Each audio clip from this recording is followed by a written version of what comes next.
Terima kasih. Saya mengharapkan agar BPKP dapat bersinergi dengan Inspektorat selaku APID di daerah serta dukungan pedoman dan sarana pengawasan yang lengkap. Mudah-mudahan dengan adanya BPKP, apa yang kita cita-citakan untuk Kabupaten Banjar, mudah-mudahan berkembang, kemudian apa yang kita cita-citakan bisa terlaksana dengan adanya pengawasan dari BPKP. Terima kasih.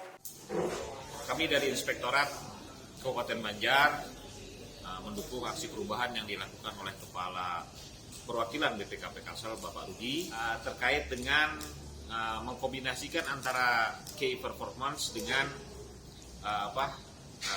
risiko manajemen untuk mengukur kinerja P3DN. Nah, ini sangat membantu kami nantinya dalam pengawasan terhadap program P3DN yang ada di Kabupaten Banjar.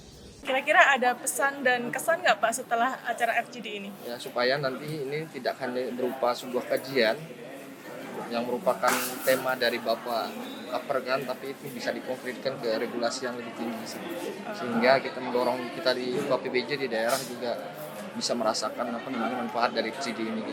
Harapan Bapak kepada BPKP dalam mengawal percepatan P3DN terkait peran BPKP sebagai pembina inspektorat daerah untuk penggunaan P3DN itu seperti apa?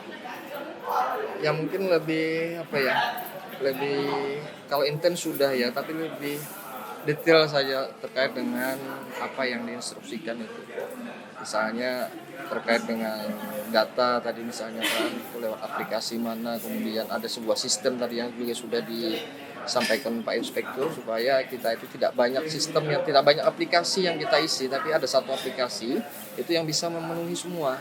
Nah, ini didorong supaya BPKP juga mendorong itu kepada instansi-instansi terkait lain, supaya pemerintah daerah itu bisa maksimal, tidak disibukkan dengan persoalan input data aja, tapi juga substansinya dapat begitu.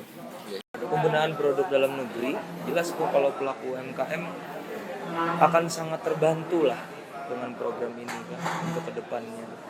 Seperti itu kurang lebihnya. Kemudian kira-kira apakah Bapak optimis program P3DN ini akan meningkatkan omset usaha Bapak?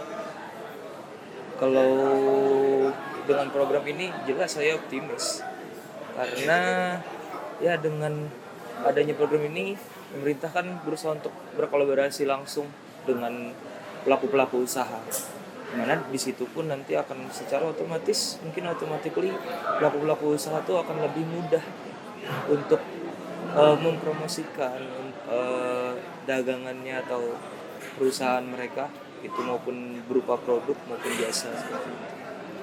Boleh sedikit berbagi setelah acara FGD ini gimana kesan dan pesan Bapak? Kalau bisa diseringin aja acara-acara seperti ini, karena mungkin teman-teman UMKM yang ada, pelaku-pelaku usaha yang ada, apalagi yang muda-muda, mereka perlulah untuk dijajali lah, maksudnya tuh dikasih hal-hal yang seperti ini. Dia kan haus nih, bagaimana aku harus mengembangkan usaha apa segala macam. Terus aturan-aturan ada yang seperti apa yang harus dilakukan. Jadi dia tuh mungkin program seperti ini diseringin lah adanya gitu. Tentu saya sangat senang adanya program seperti ini kan.